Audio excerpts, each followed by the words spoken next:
on the expedition. He came out saying, folks, there are dinosaurs still living. He wrote a book about it, The Living Dinosaur, in search of Mokele Mbembe. They say the swamp is the most miserable place in the world. Mosquitoes land on you at the rate of about 1,000 per hour the entire time you're there. Relentless attack of mosquitoes, swarming around you like dust. The natives report an animal called Mahamba, which is a crocodile that gets up to 50 feet long. When Dr. Mackel showed them a picture of an Apatosaurus, they said, oh, that's a Mokele Mbembe. Dr. Mackel said, fellas, that's a dinosaur. They've been dead for 70 million years.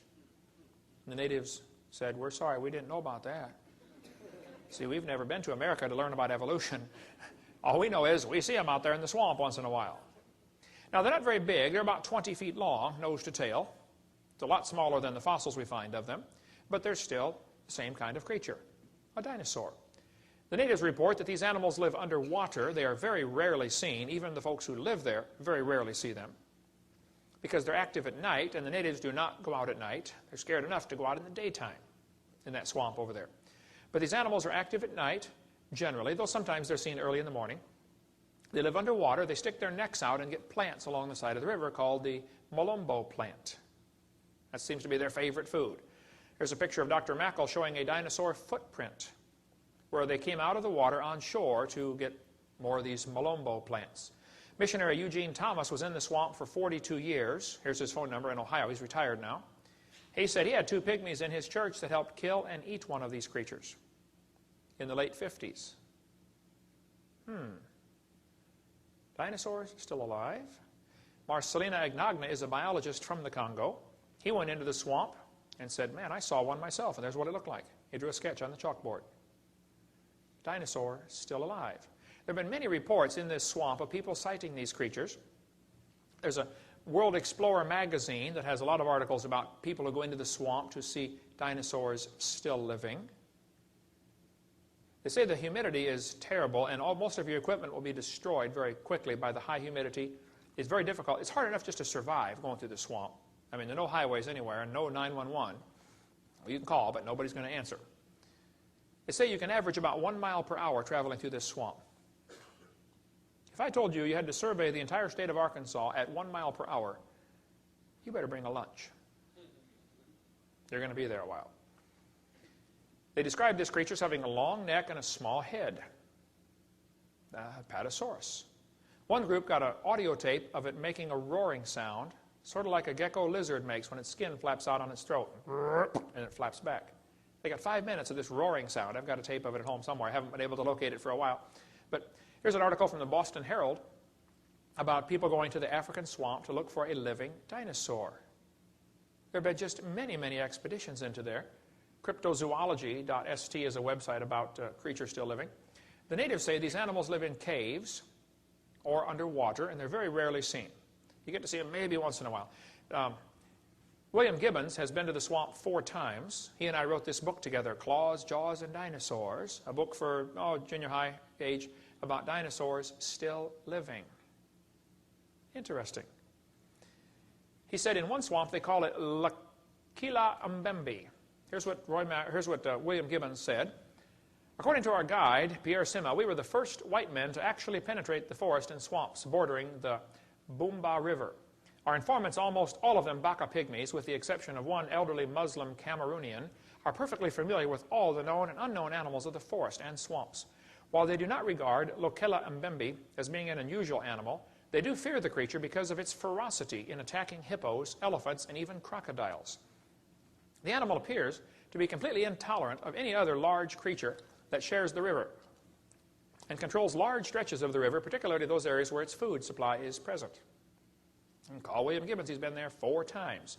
They have different names for this creature depending on their local language. Missionary Cal Bombay, he works for the 100 Huntley Street in Toronto, Canada, said he was a missionary in the Kenya part of Africa for years, and he and his wife saw one of these creatures, but the plates on the back were bigger.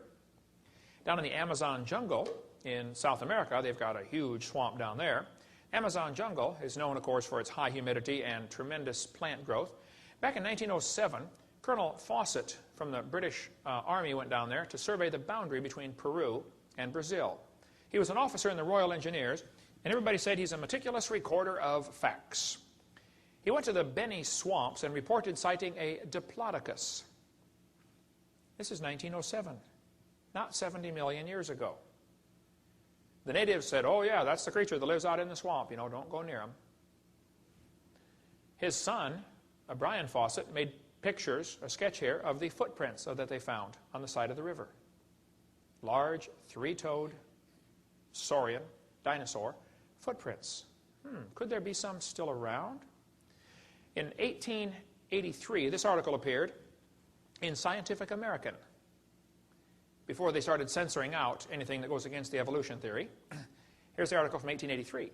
It is 12 meters long from snout to the point of its tail, which latter is flattened. Found this giant animal.